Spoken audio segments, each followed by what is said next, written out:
Yo, what is up guys? Boss Sunday nga pala itong muli nagpapakilala. And for today's video, ito nga pala yung nakita nyo last time. Pasmado na seat cover.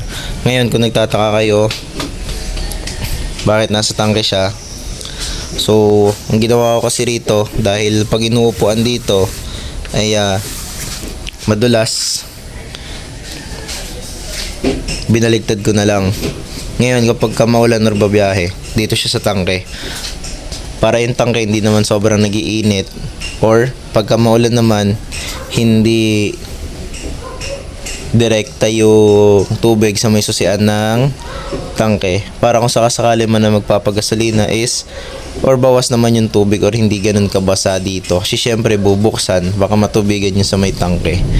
So ayan, tapos ito naman yung pinakita ko rin sa inyo last time, air cushion na binili ko rin sa Black Up. So ngayon nilagay ko na siya. Usually itong dalawang to is makikita mo sa mga merong gamit na scooter, pero ako maiba lang. So sinubukan ko siyang ikabit dito sa Pantra or sa Skygo Prince 125.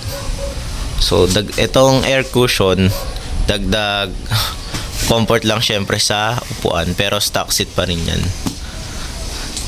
Tapos ito na seat cover, nagiging tapalodo tawag dyan. Pwede rin siyang literal na maging seat cover.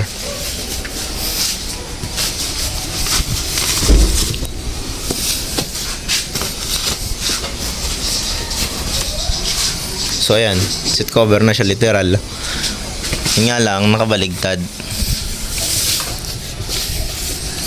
Madulas kasi itong side na to, pati itong side din na to. So either way, madulas siya.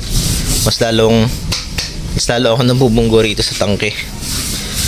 So kaya ganyan siya, para pagka may mga pusa na mahilig mga lamot ng upuan, medyo protected pa rin siya.